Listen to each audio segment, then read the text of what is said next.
All right, welcome back, everybody. I'm playing some Tin 5 here on Lichess. We are playing against Musa Homa something.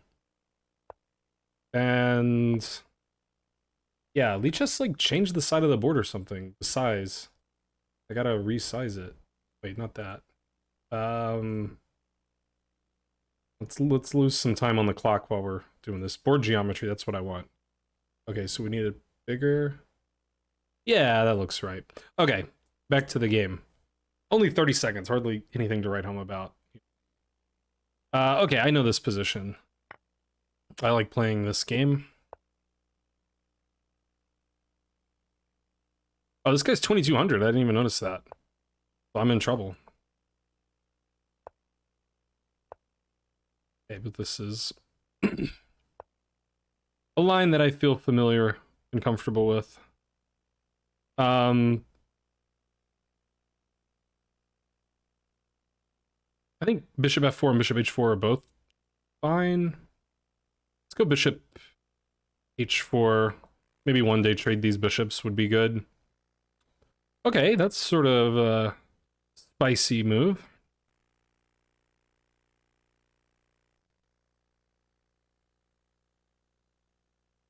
I'm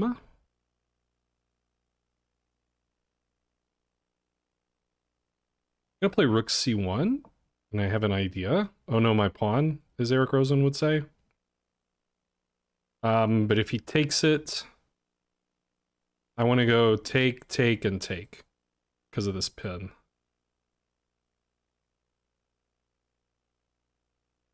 That seems like it would be good for white. Queen b6 feels like it can't be a very good move, but it might not be all that bad either. Unprincipled is what we'll say. Even if he doesn't take my pawn, I guess I'm threatening this. Take and take.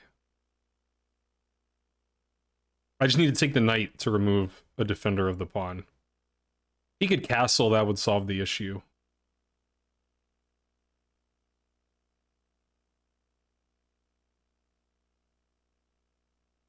Maybe I just play queen c2 and defend that. What I'd really like to have the time to do is bishop b1, you know, and get some cheese on h7, but I don't know if I'll actually have time for that.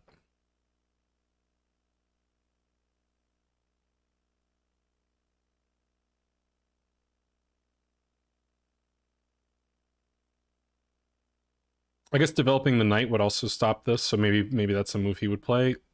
Knight doesn't seem very impressive there.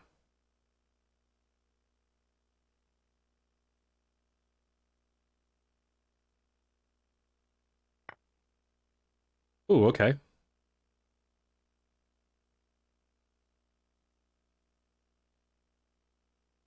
There is some check here that I have to think about, but I think even just king f1 is okay.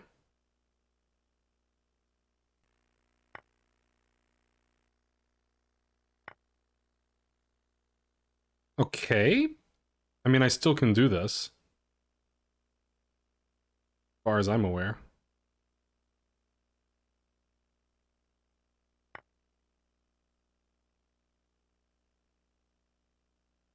Surely this is pretty good for white. I'm also threatening this, so...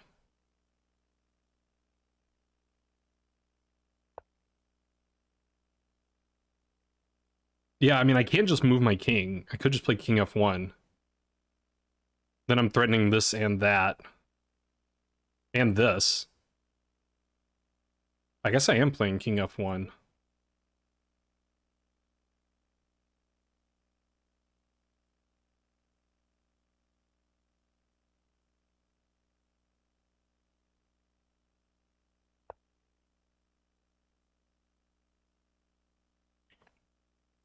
And we have an entertaining game.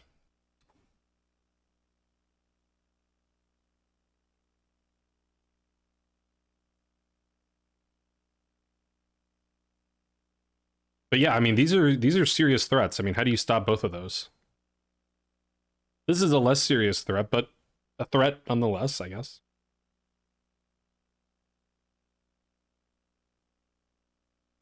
I guess I'll have to think about how are we unburying this rook, but maybe I can even... I don't know, this might be difficult to do, because he might, you know... He's controlling h3, I can't come out via h3.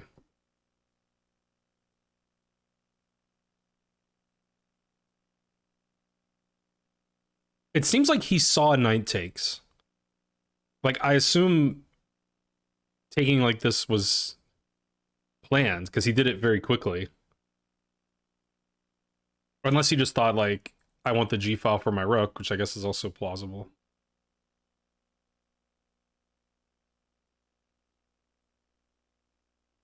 So maybe the move for him is bishop a5. And then I could just take here. But that does stop both threats.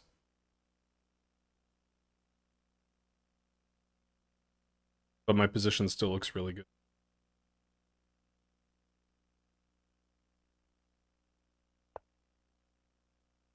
Okay.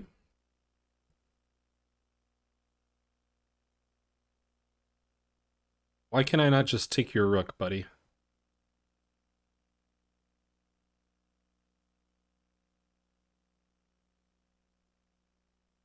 He even gave me a way out, perhaps.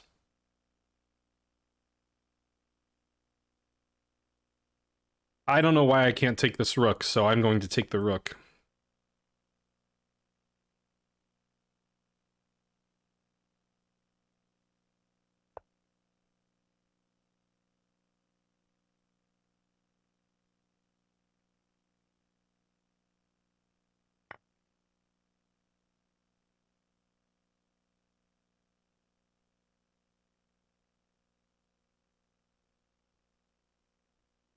Maybe bishop a3. I guess I would play rook b1.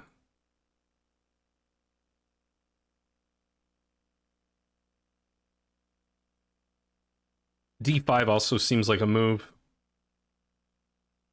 because we'd love to open this up.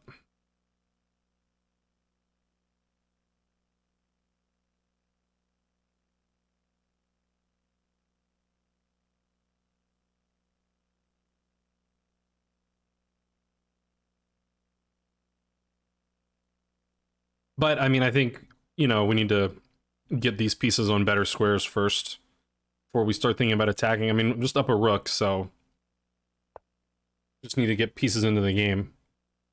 Yeah, I mean, I think knight b6 makes some sense.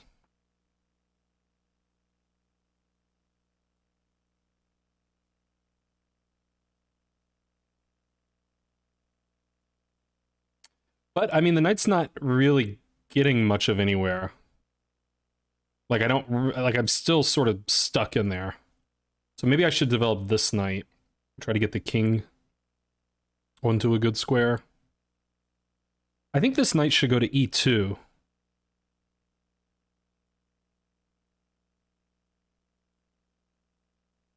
Unless I'm worried about bishop g4.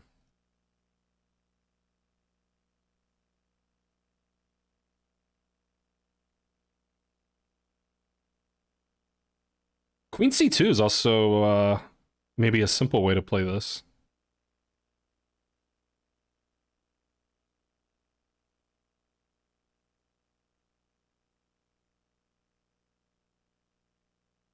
I guess I'll go knight e2. And then on bishop g4, I'll play queen c2.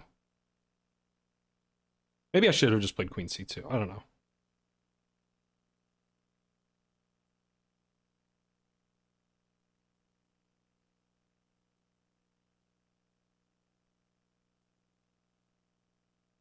But f4 looks like a good square for the knight. Outpost square can't be influenced by any black pawns, so stable square. And horses like to be stable, as they say.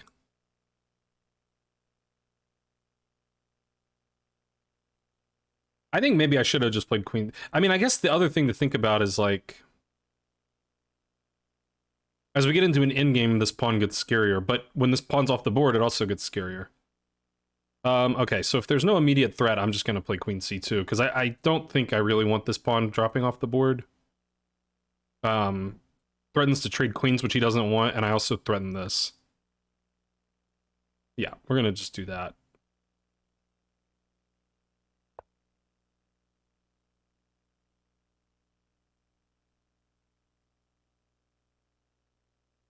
And yeah, I mean, if he wants queens on the board, he has to go here,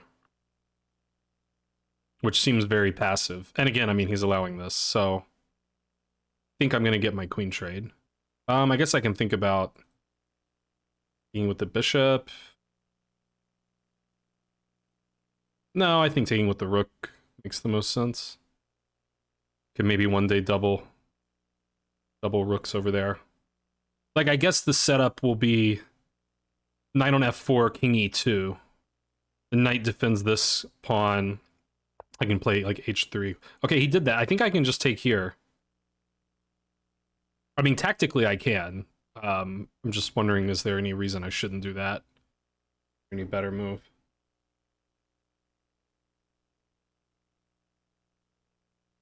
I mean, I'm really like crashing through at that point. It looks like.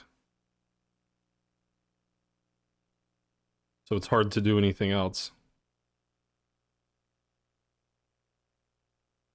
I guess he'll play bishop b7.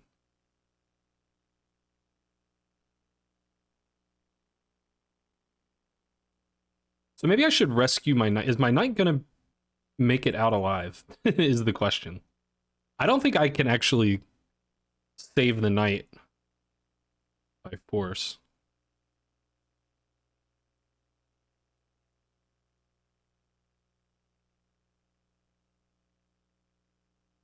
Although when I take this, then I have the c4 square for my knight. I guess I'm gonna take this.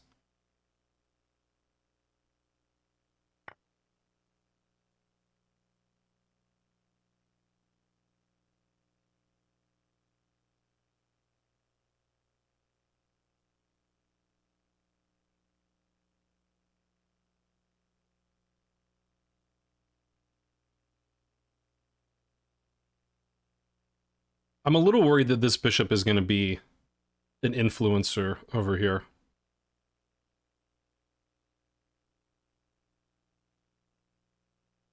Oh, but you know what? I can just move the knight. He still can't really take this because I have queen check. So I just move my knight.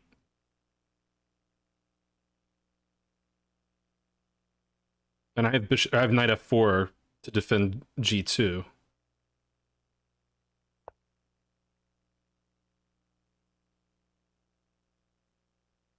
If he plays here.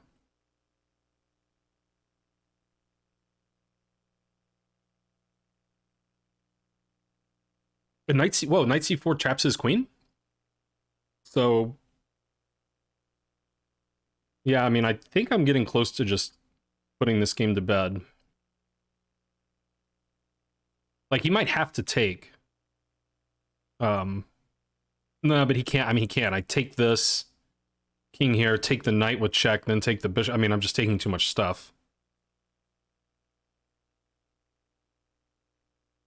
Could also win the rook. I mean, lots of ways to go about it. And I'm even ahead on the clock. That's the weirdest part. I had 2 minutes on the clock.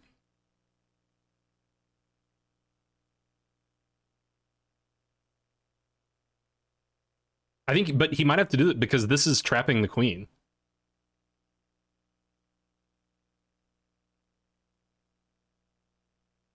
So at least the pawn defends knight c4.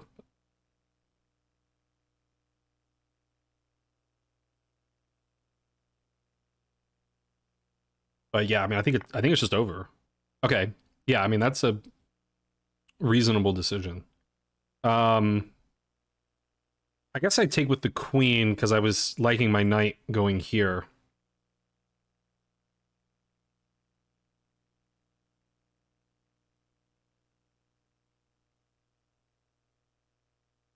I mean, I also kind of like the queen popping over here, though.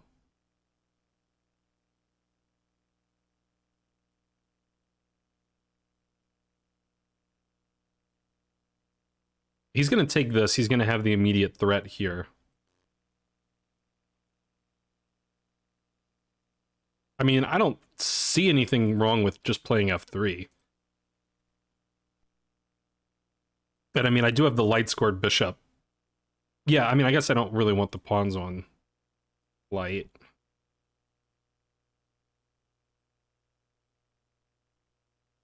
But this point's going to be tender forever.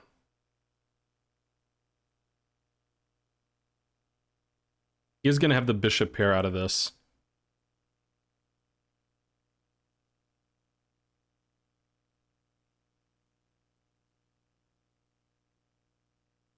Okay, I think I'm just going to play f3 to defend g2. I don't see why that is so terrible.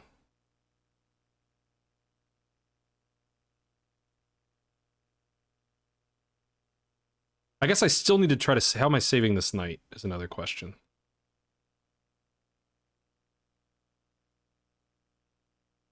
I mean, maybe I go f3, e4. Yeah, f3, e4, and then the knight can come here. Okay, I spent too much time. Let's just take with the knight. He's going to take this. I'm going to go f3.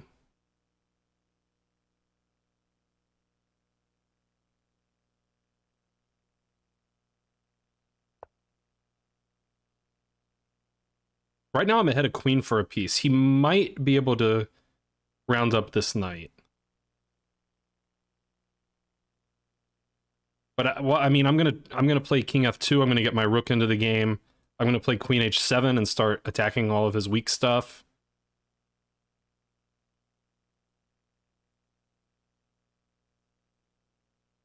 Should be fine.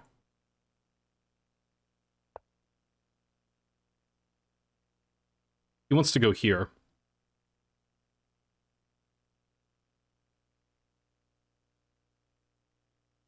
Bully for him.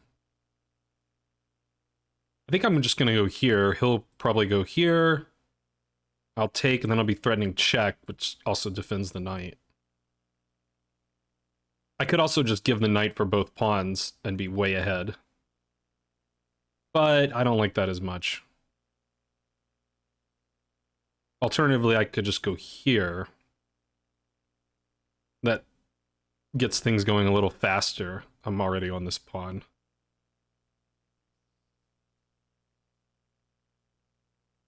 And it defends this square for the knight. I guess that is maybe the way to go. There is bishop d2 to think about.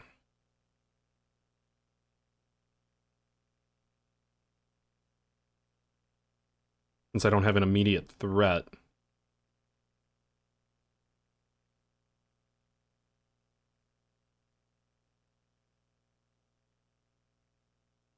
Nah, no way. No way that saves him. Let's just go here.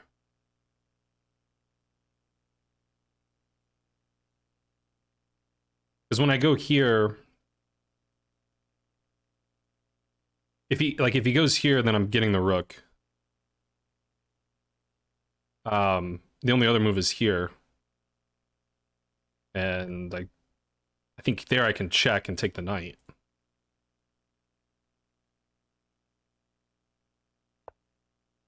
Yeah, so he just defends. I guess I should just go here. Start. I mean, that should force him to give up the bishop pair. I could also just get my king into the game, get my knight back to a better square. Take this pawn. That might even be the simplest way.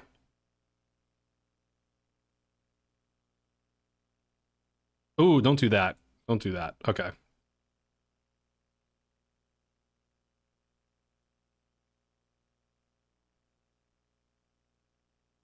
I think let's go here. Let's rescue the knight. Let's get rid of the bishop pair.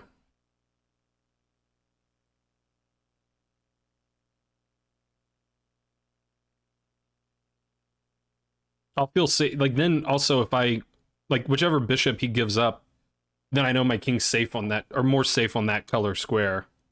Now I don't really know what color to put my king and other important stuff on.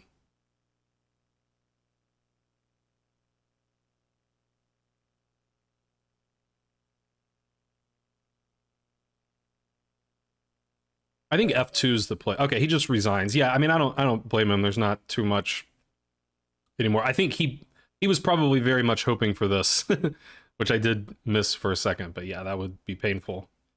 Okay, well, I mean, I think I just played great that game. Let's see what the computer has to say about it. Computer will probably tell me otherwise. Nope. The computer says I played great. It says 0 inaccuracies, 0 mistakes, 0 blunders, 15 Cinnapon loss. So I guess hard to beat that.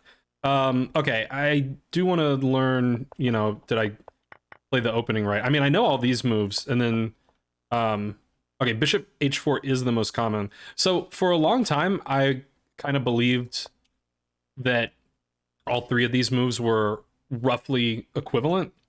And then I had a strong player tell me that he, you know, preferred bishop h4.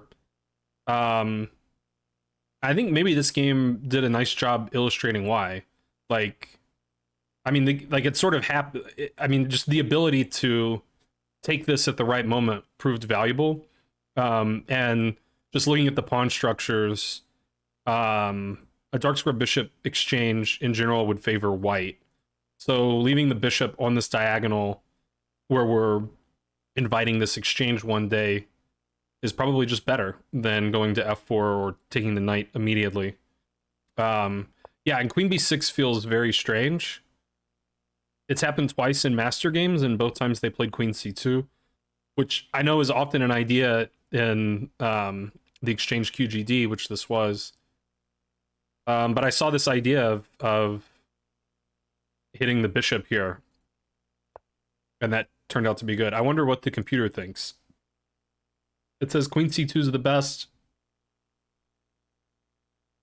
Queen c2, a3, and rook b1 are all sort of tied for the best. But then when you play rook c1, the eval only drops from 0.7 to 0.6, so that's not really an important distinction at my level. So yeah. And he took the bait, taking the pawn. And computer says he's still fine. But yeah, this tactic is nice. And it says bishop b4 check's actually the best move. I thought maybe he was... I think he had to find this bishop a5 thing to defend everything. King f1 is strong. It says knight... Oh, knight a6 also defends everything. It defends the bishop, and it defends c7. I think I need to do a better job in my mind of like just visualizing like these are the squares that are a problem for him right now. So how does he defend both squares? Like just being really intentional about like how do you defend those 2 squares? Like don't think about any calculation, just what move defends both squares. And I found this move, but I didn't find this move. I'm winning in either case though, luckily. I mean, as we said, like I can take here and just have an obvious big advantage.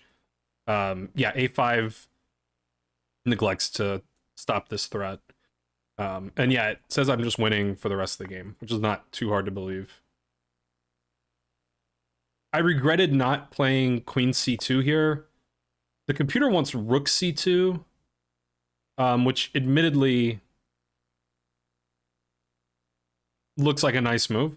Queen c2 seems very human to me. Like, we're up a rook. Like, we just need to not get in trouble, you know, over here, because we got no development and our king's a little weird. So queen c2 kind of trades off his main active piece, the one piece that could get us in trouble. And he should just take the pawn. And I shouldn't have let him take the pawn, because if he does, I mean, it still says +8 for white. But like now we got to think about these guys. You know, if he can prevent this knight from escaping and not get in trouble somewhere else, which is admittedly going to be difficult. But, you know, if pieces get traded off and he doesn't lose more material, he ends up down in exchange for a pawn, but he has these passed pawns, which would probably be more than sufficient compensation. So that was a little careless of me to allow that. I should do something to prevent that. Yeah, and it likes queen c2 less, but still +7. Okay, so I went here, and then I realized my mistake and played queen c2. And he should take, because now the queen's getting trapped here. It says d5. It really likes d5. I mentioned that earlier in the game, but not in this position. What happens if he pushes c5? I guess, I mean, we can take this and we're busting in there, but I mean, I wouldn't want to let this happen, and you can't take this because then the bishop is hanging. Yeah, it's just happy to take everything. Fair. Okay. But hey, this was a tactic. You got to play the tactics. Bishop b7 is the best move, but it's still totally busted. +9. Yeah. And knight b6 was good too. And queen c1 ended up being the best move. So I thought he would go here. But yeah, I mean, this is just dead because I'm coming here. Yeah, it's already reading a mate. Take here. Now you have the pleasant choice of taking a rook or taking a bishop with check. Or even better, the computer says this is mate in 7. Yeah. That's very easy to believe. And instead, we did this. Taking either way is excellent, obviously. And yeah, f3's good. Everything's fine at this point.